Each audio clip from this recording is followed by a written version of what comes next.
Hey guys, Chris Murphy here. I've got the amazing Shaun Attwood, who has a phenomenal story. Spent time in one of the toughest prisons in America. He's got a great couple of books, and he did a talk for me a couple of years ago as well. And it's just it's just hearing his story, what happened in that prison, and still I'm pretty sure he has some of that trauma still with him and those memories. But going through all of that as well, Shaun came out and he had some really enlightening experiences to share with everyone. Great life philosophies which I took from reading his book. So yeah, welcome, Shaun. Yeah, I think we're all prisoners now, and prisoners have a lot of wisdom to give to the world presently because so many people are in shock. Never have so many people been locked down. They just locked India down, over 1 billion people. And people are struggling to come to terms with that because it's never happened in their lifetimes. Yeah, absolutely, Shaun. Definitely including me, and I found the last week quite difficult. Seem to be getting a bit more into it now. So I guess we could start, Shaun, and I know this is going to be a great interview today because you'll be able to really give people some advice and hearing. So maybe if you can share some of your stories as well. When people are thinking, "Oh, this is terrible, this is bad," I'm sure you're probably thinking about what happened to you in the prison, and you're thinking, "Well, it's still better than what happened there." So yeah, just I guess an introduction, if yeah, like quickly in terms of what happened, how you got in prison, how you then went to get out of prison, and yeah, just what you do in general. So, as a business graduate in Arizona, moved from England, I started out in the stock market, made a lot of money, and then started an international ecstasy trafficking operation in competition with Sammy the Bull Gravano, the Gambino crime family mass murderer who'd killed almost 2 dozen people. So SWAT team came May 16th, 2002. And when something happens extraordinary that you're not anticipating, like that, door gets smashed down, big guys pointing guns in your face, your adrenaline spikes like crazy. So my first kind of lesson for people perhaps would be, you are going through shock because the situation's happened that you're not expecting, but there are stages of adaptation. For example, so I ended up in Sheriff Joe Arpaio's jail, highest rate of death in America. Nat Geo did my Bangor Road episode, researched it. 62 people died in that jail over 5 years around the time I was there. Not just people getting murdered by the gangs like the neo-Nazi Aryan Brotherhood, guards murdering mentally ill prisoners. And I've got guards, videos of them murdering mentally ill prisoners on my YouTube channel. So I'm going in and I'm getting used to daily violence, heads getting bashed against toilets, bodies getting thrown around. I saw, people's teeth just get knocked out and bounce on the floor, leg pointing the wrong direction. Saw an mentally old man, blood just squirting out of his head. That was over a course of months. In the first few days, the neo-Nazi gang who determines who lives or dies, the Aryan Brotherhood, if you're in the white race, they smashed a suspected chomo, child molester, in the shower, left him whimpering in a pool of blood. One of the big guys was like, "Oh, well, how come we can still hear him? That's not good enough." Goes in the shower, and it's just like he's trying to crack this guy's head open like it's a coconut, just crack, crack, crack till he looks dead. That guy gets took out on a stretcher. I'm locked down. I'm looking out my plexiglass window, and there's not just blood coming out of his head. There's yellow fluid, like brain stuff. So the prisoners were coming up to me and saying, "You've got to get that look of shock off your face, or else you're going to get preyed on." So all those people around the world now are in shock because of what's happened, being locked down, people dying. That is a completely normal reaction to an unpredictable outside event, but there is hope. What happens is you settle down and you adapt. So within 6 months, that look of shock has gone off my face. I'm still wary, but I've picked up the prison lingo and I've made alliances with the right people and I'm trying to fit in. Now, I ended up getting sentenced. I was facing 200 years, managed to get sentenced to 9.5. served 6.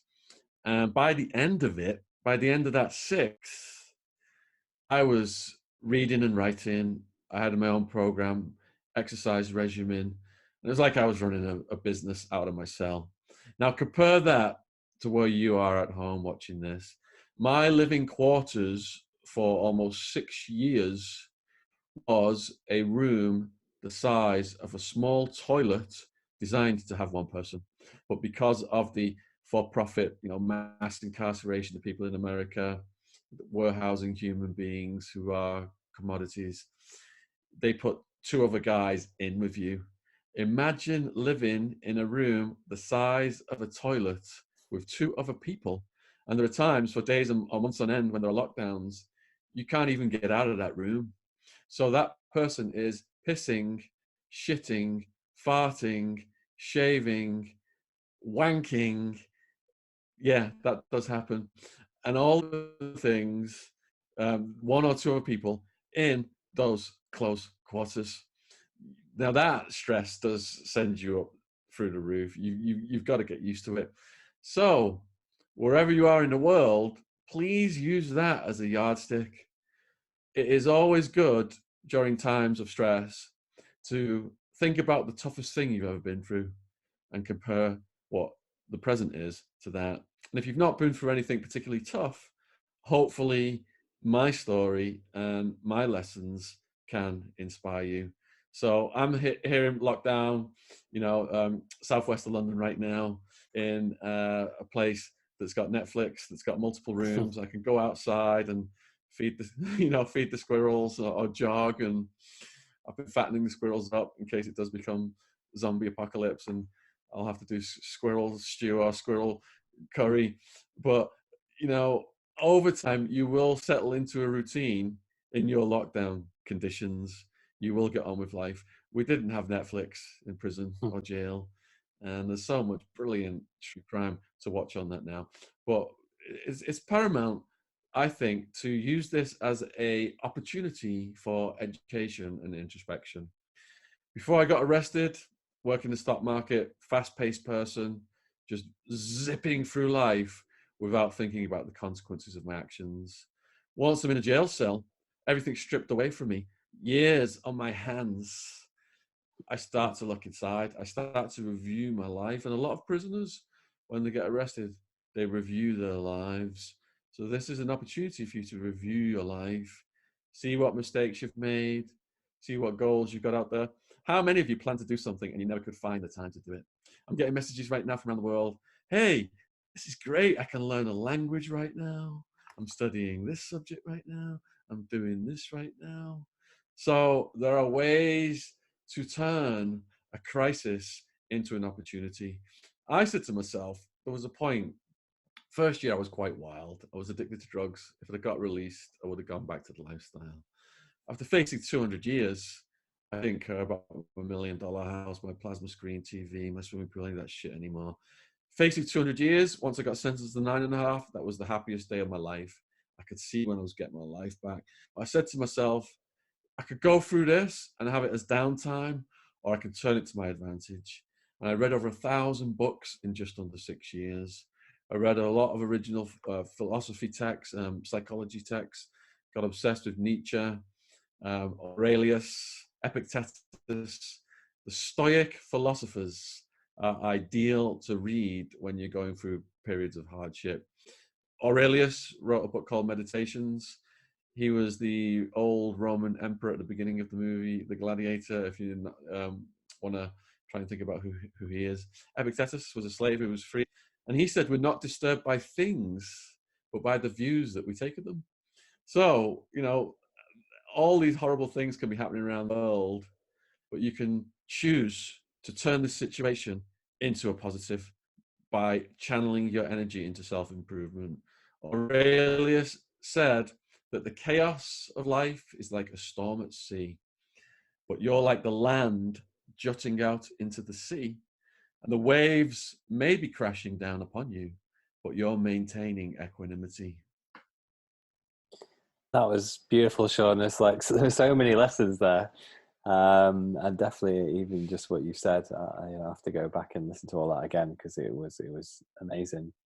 Um, so I think obviously just seeing the hardships which you face in comparison to now, things we take for granted, and that's something I feel like I'm starting to get into a bit of that flow as well, getting into a routine. I am actually reading a lot of books, yeah, journaling, doing a lot of meditation.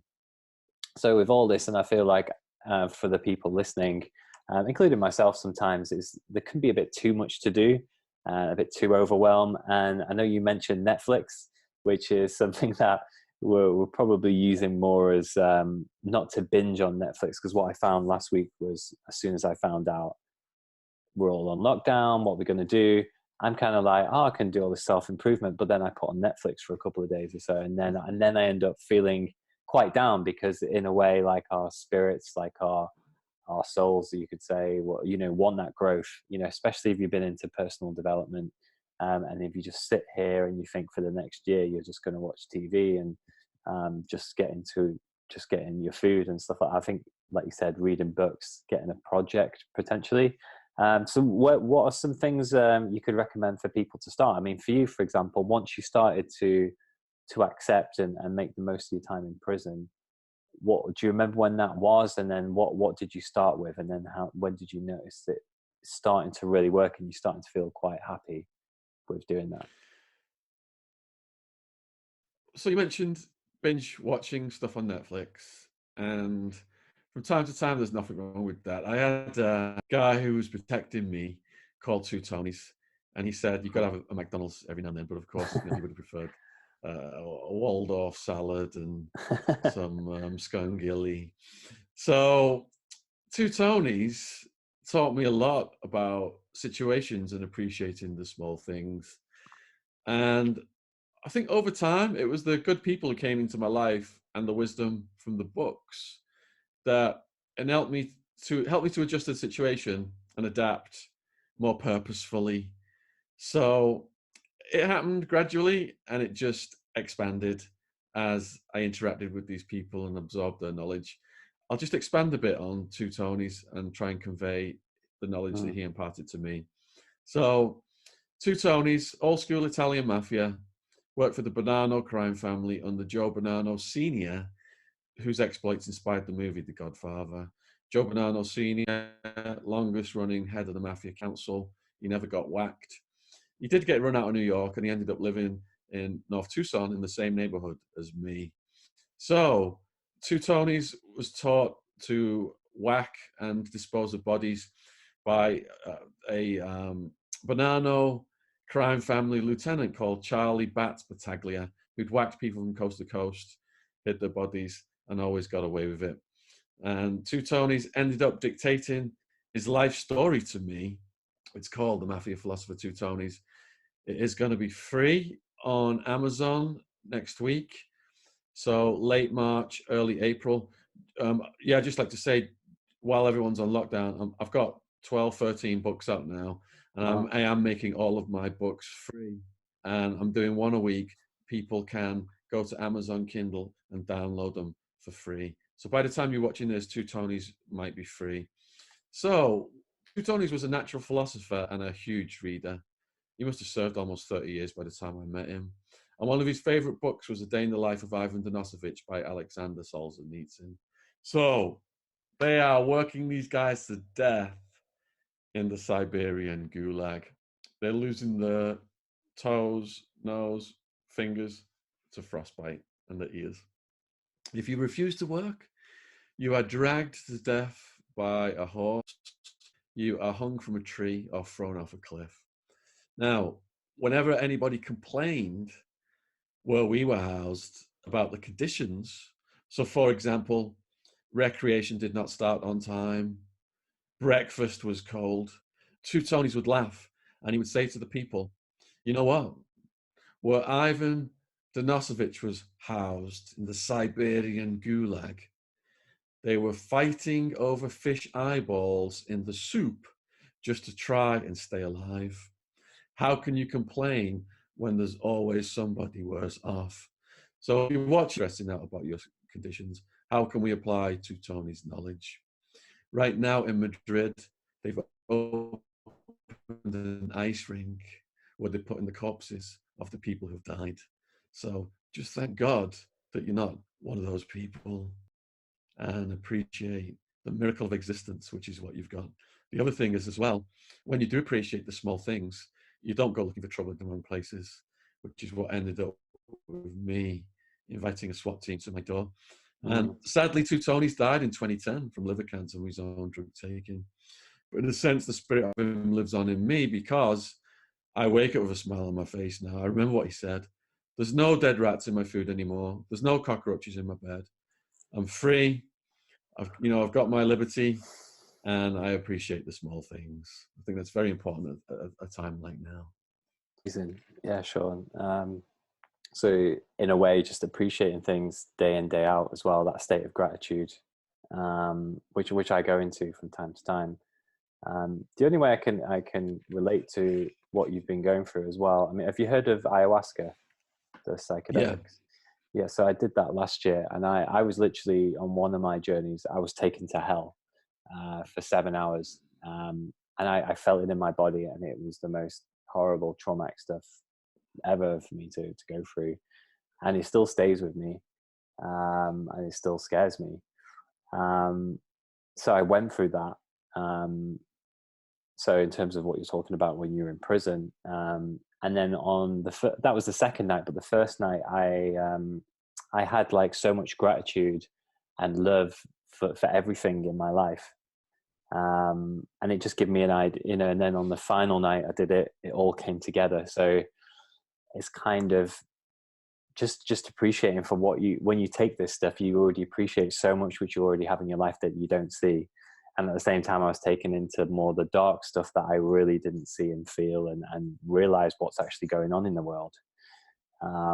So I guess in a way, that's kind of what I felt then. And that really gave me a chance to understand that, and like yourself, to not go to the worst prison in America, and go through that. I felt like at least it woke me up to the point of, oh, I understand that.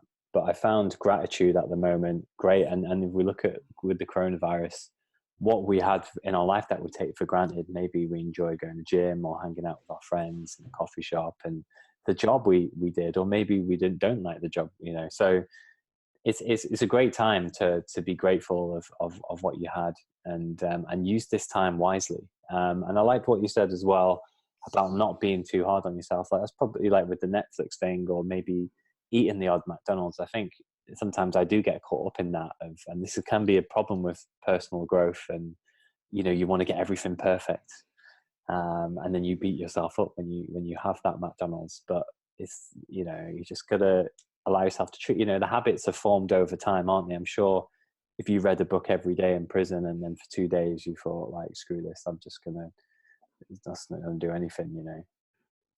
Two Tonys introduced me to some of the finest American authors ever, like John Updike, Tom Wolfe, Norman Mailer. My parents had sent me some Stephen King, and he came in my cell, two Tonys, and he picked it up. He said, look, Stephen King is churning books out like McDonald's is churning out burgers.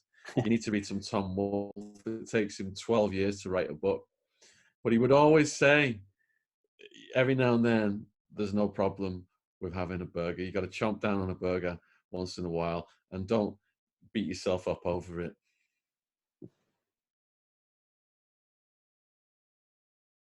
Because I'm sticking on a strict diet at the moment, but even these things can affect your mood, and sometimes when you just go for that thing that you're craving, you just got to treat yourself, and it's a gradual thing, not too much pressure. So as well, Shaun, I guess just probably some more stories about what happened in prison. I mean, a lot of people here don't want to get outside their comfort zone. They've got so much fear. They're like, well, a guy going over and speaking to a girl, someone going for a job interview, someone just going to a gym class. There's the fear there. So I guess what you've learned around that, and why it's always good to step out your comfort zone, and probably even some examples of some of the maybe when you was in a couple of examples, maybe when you were in so much fear and you really felt it, and overall you realized it still didn't kill you. Yeah, when I was pushed to the brink of suicidal insanity in the maximum security Madison Street jail in my second year, when they told me I was facing a 200-year maximum sentence, dead rats in the food, cockroaches crawling all at night time. The prosecutor stopped my girlfriend from visiting me. She was my lifetime. She was visiting me 3 times a week. My skin is soggy from sweating constantly, but I've got, it looks like I've spilled battery acid on my leg from one of these skin infections, and bed sores on my ass because I'm sat on my ass so much. If I scratch my own skin, I'm so sweaty, like clumps of my skin just detach under my nails. Got a pink eye infection, my eyelids down here, yellow pus is coming out my eyeball. And then they say I'm facing 200 years. So I thought, right, that's it. I'm just going to slash my wrists and bleed out. I planned to kill myself after a security walk. Before I was going to do it, I wanted to say goodbye to my family and friends. I was allowed 7 photos. So I pick up the photos, mum, dad, girlfriend, sister. Got really sad. To be honest, I started crying, looking at the picture of my mum, thinking she's going to get a call saying your son's just slashed his wrist in a foreign jail and he's dead. Couldn't bear the thought of putting my mum through that, and that's what saved my life. So the next day, in the next few days, the prisoner limps into my cell. He's got a steel rod in his leg, screws are loose, he's in agony. He's got hepatitis C. 2/3 of the guys had hepatitis C from showing dirty needles. He's got syphilis, and he's got stomach cancer. Whenever he goes on the toilet, he's in absolute agony, and his stomach cancer is so advanced, he's going to die in the jail within a couple of years. And I thought to myself, all right, I was feeling so sorry for myself right now. I was going to kill myself. Listen to this guy's story. He's going to die in here. There is always somebody worse off. And all those people in the hospitals right now in intensive care, and in the countries that they've run out of intensive care beds, and the doctors are turning people away and they know they're going to die. You're at home right now. You're in the comfort of your home. When I was thinking about that guy who was going to die in the jail, and it would put my own problems into perspective, think about the people in Spain and Italy, people who can't get the beds in intensive care. They just tell them to lie down in the corridors and throwing a blanket over them, putting the corpses in churches in Italy. Think about these scenarios. You're in your home right now. You've got access to all your amenities. The food is still flowing. Our food was moldy bread and green bologna. That was our breakfast. And our evening meal was a mystery meat slot we called Red Death that occasionally had a dead rat in it. One time we gave a rat back to the guards. They said they'd investigate it. Came back later in the day and said it was a potato, so the jail won't get any trouble. And you've got your shower, you've got your hot water. My shower back then was shared by 200 hairy, sweaty, high testosterone men. So there would be like a puddle of semen and pubes on the floor. There'd be jizz on the walls. People would take pictures of their girlfriends in there in plastic wrapping so it wouldn't get wet, and tape them to the side of the shower and whack off and just jizz on the walls. There was all these weird insects, big black beetles, and mold and mildew. So, lockdown right now here where I am in Southwest London is absolute luxury compared to what I went through. So again, it's always thinking about that yardstick. If you've not been through hard times yourself, Yeah. perhaps thinking about what I put myself through Yeah, might definitely. help you put a smile on your face. Yeah. Definitely, yeah. And I think, yeah, I mean, with what you're saying, like all of the stuff you're explaining, it sounds so brutal and horrible. And then maybe even some people might be even watching this and going like, well, it's okay for you to say that because you've been through hell. But I think we've all been through stuff. I mean, what are your thoughts? I think, correct me if I'm wrong, Sean. I think I seen you doing, was it TRE, like the shaking? Was that you? Oh yeah, I've had many therapies over the Yeah. years. And that's a good way for people to get in touch with what they felt, maybe from childhood or their real feelings, because I think we suppress a lot of stuff, don't we? And I think part of this journey as well is re-remembering how we feel towards certain people, and really feeling it. You know, sort of the situation you were in, it's probably made you feel all of those feelings, and then you've come out of there and you feel quite free because you've been through hell. Physical movement, then. Let's touch Mm. on that subject. So, I'm in a cell, a room the size of a toilet. There's just enough space on the floor to do push-ups. My sister sends me a book, Yoga Made Easy. I hide the mattress, don't want the fellas to see it and beat me up for being a sissy. My sister keeps on my back. Have you tried yoga yet? Have you tried yoga yet? I'm so embarrassed. I wait till my cellmates are downstairs and I bust out a basic sequence of postures. Forward bend, side bend, cat, dog, spinal twist. And at the end, I lay down flat on my back in corpse pose. And I felt all the stress and tension melting out my shoulders. If I could do that in a cell without even a yoga mat, you people over the world, you know, you've got all this space to do all kinds of things.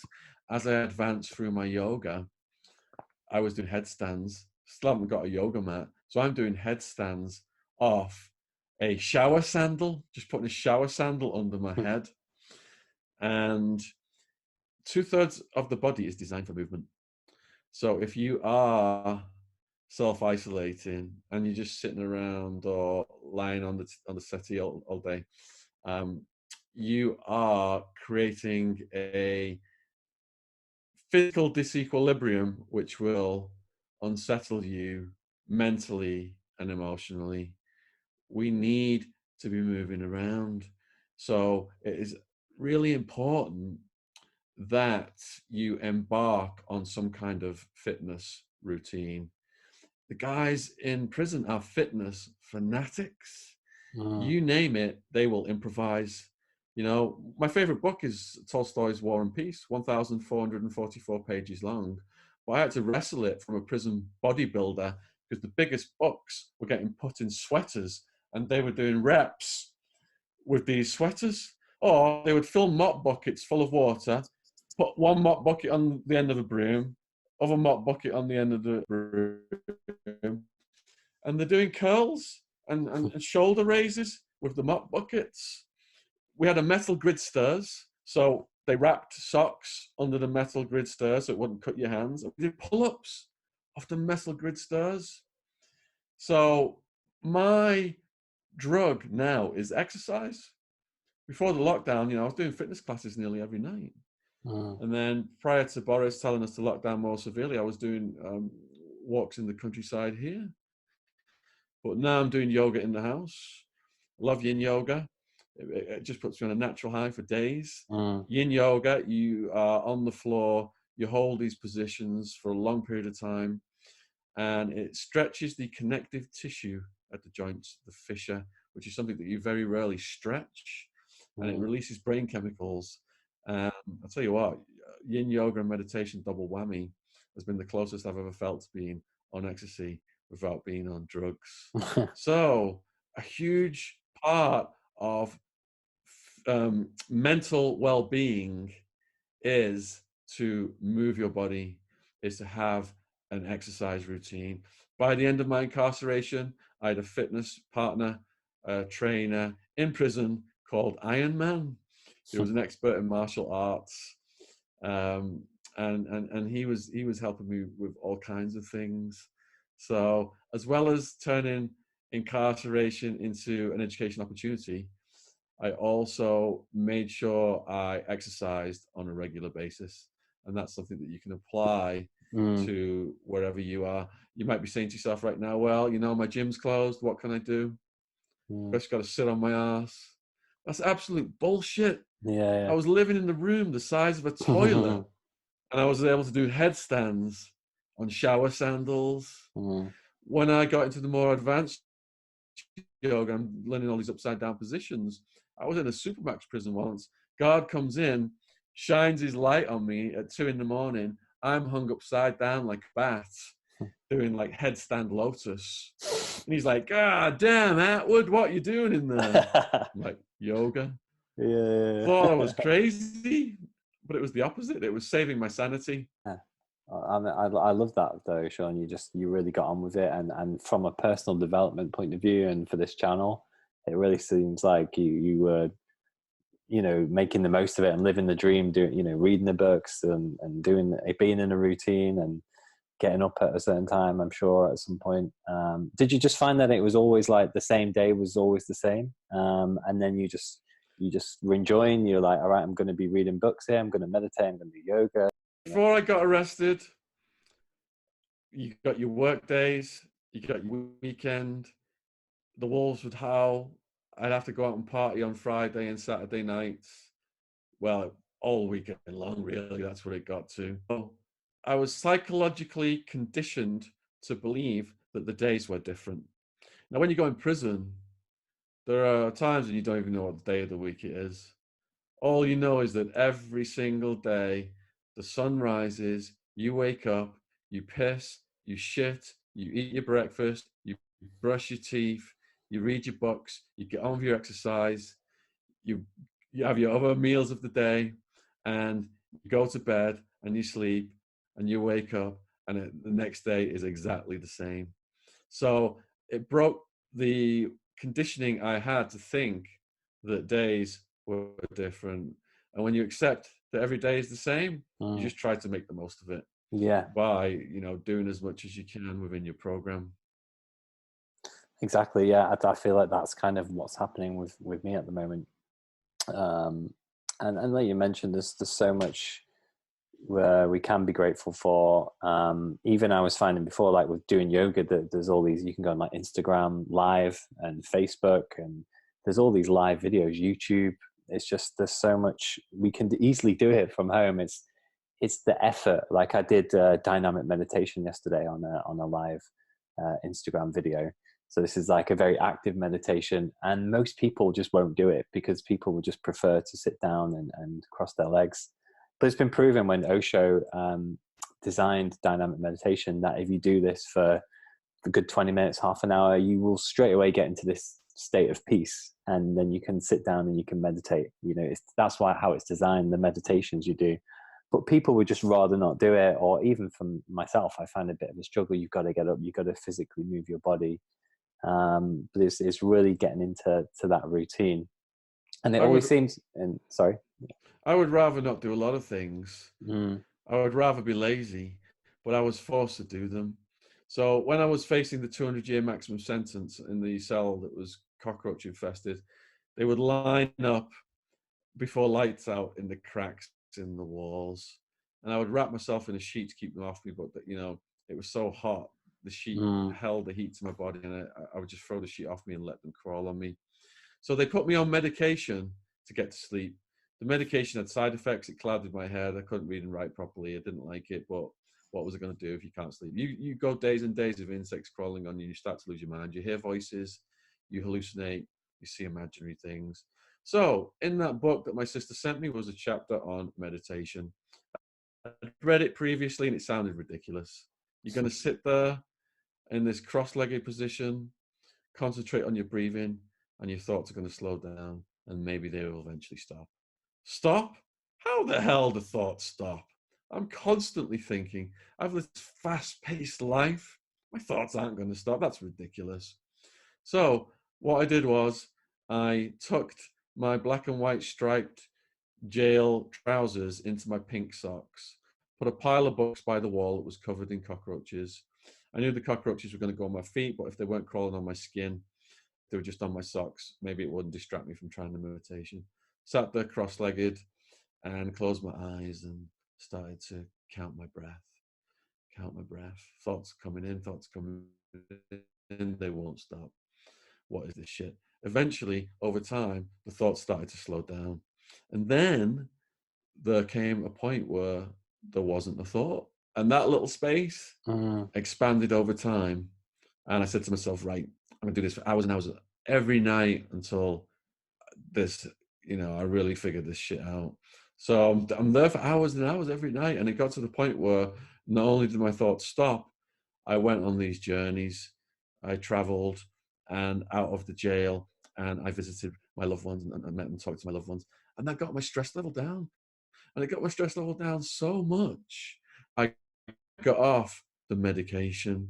So meditation is more powerful than chemical substances. Mm. And meditation will get to the root of your problems, whereas these chemical substances are just masking the symptoms and you're not addressing the root. You got to go deep inside yourself Mm. during times of introspection to understand how you work. Socrates said, know thyself. And my shrink said, look, these quotes are great, but can you apply them to your life? Mm. Bring quotes in and we'll discuss quotes that you can apply to your life. And with know thyself, how can you self-examine? What are the tools that are available? So I was a blogger, in the Max jail. I started to write down the conditions, and my aunt smuggled them out of jail, put money into it as a blog, John's Show Journal. It's still online if anyone wants to check it out. So if you write things down, if you keep a diary or a thought journal, and then you read back your entries, a strange thing happens. You actually see your maturity as a person over time. You capture your shifts in emotion, and it gives you a brilliant understanding of how your brain is working through examining your thoughts. So I think that is a powerful tool. If you're sat around the house and you're bored, just start writing things down. Just start writing your thoughts down, and an amazing thing will happen 6 months later when you read back on all of those entries in your thought journal. You'll see how you are developing as a person, and it will help you on your journey. Yeah, Sean. I mean, I can really relate to that. I remember I used to write journals and I look back at my thoughts or what was on my mind, what I used to worry about a lot. And maybe those thoughts still go around in my head, but it was the strong attachment to them, and they were running me. And I would say to people listening, as I'm sure you will as well, people sometimes don't give meditation too much of a chance, or they do a few headspace apps and then they do it. They go, I'll do it every now and again. But I think for me, like, I don't think they've perhaps found that peace in themselves, and it just comes to you one day. It's like you stick at it, and then all of a sudden you get there, and it's amazing, isn't it? I mean, I was sat on my balcony the other day, and just I was just sat there, and I was like, in that moment, I was present. I didn't feel like I needed anything else. I had everything. Which I'm sure, like for you and for a lot of people in prison, you hear these stories. I think Eckhart Tolle says in his book Power of Now, he gets people from prison writing him all the time saying that book helped me, or it worked. I've got that state.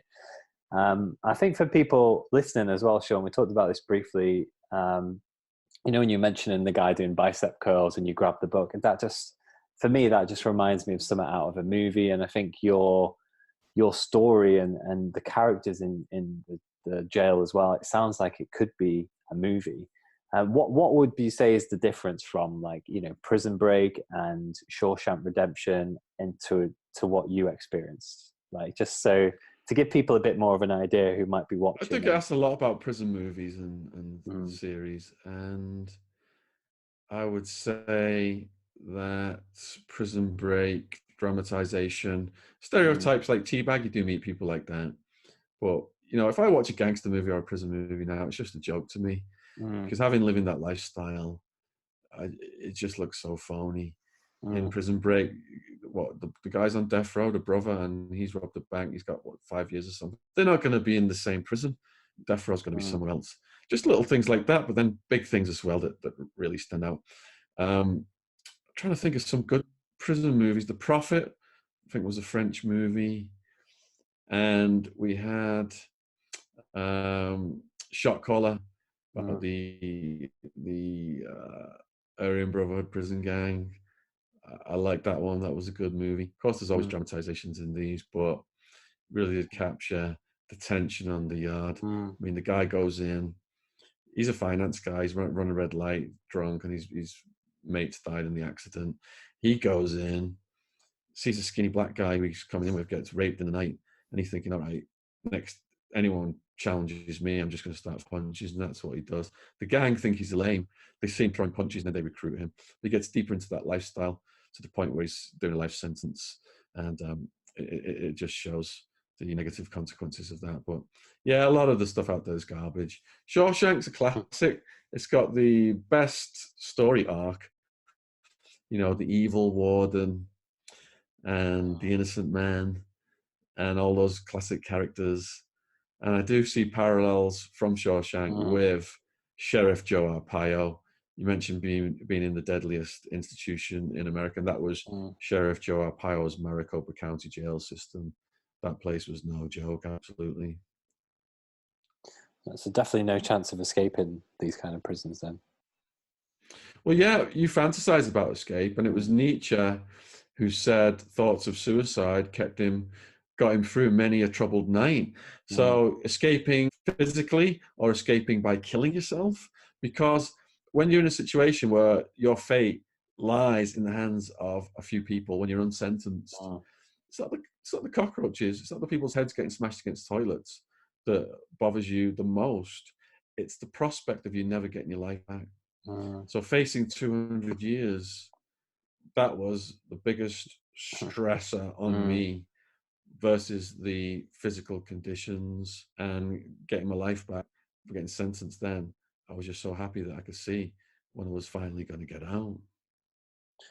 Yeah, it's interesting you say that, Sean, about getting your life back. I mean, I guess as a final question, this is probably what's happening, a lot of uncertainty at the end for the people who are constantly watching the news all the time. Obviously, I would say don't.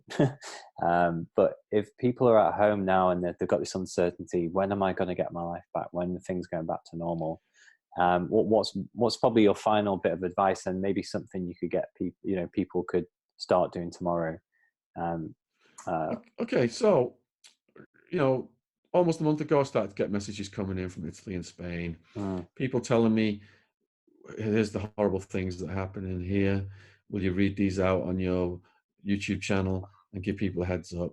And people were mocking me and saying, you're trying to cause panic. This isn't coming here. And, you know, all these bozos were saying stupid things. I started to interview some of those people on webcam and people took them more seriously. And now people can see that it's happening in their neighborhoods. So here's what I say. Yeah, we are all prisoners now, but there are different types of prisoners. Prisoners who are doing long sentences, they're called lifers in the UK.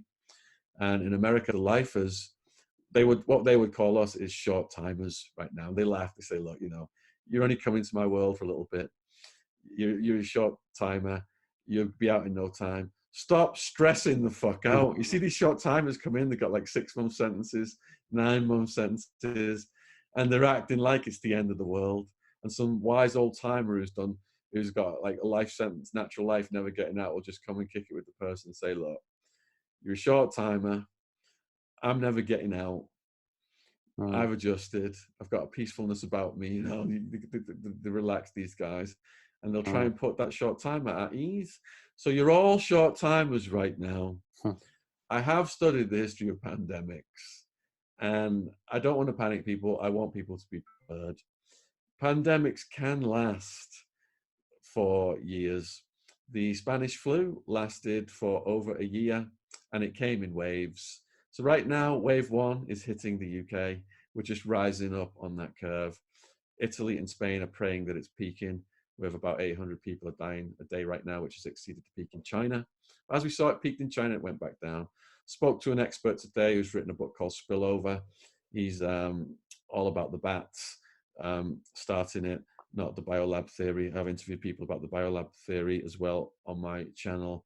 So what the bats guy said is that um, worst case scenario, it mutates, it kills a lot of people, like Spanish flu, and then it leaves us alone.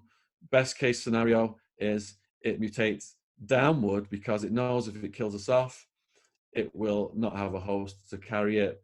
So it goes to a milder form in the future waves. But I want just people to be prepared to know that this could go on for a period of time, not to be shocked when it goes down, because they can go down, it can travel around the world, it can lay low, and it can pick right up again. So don't be shocked if we see multiple lockdown scenarios over the next 2 years.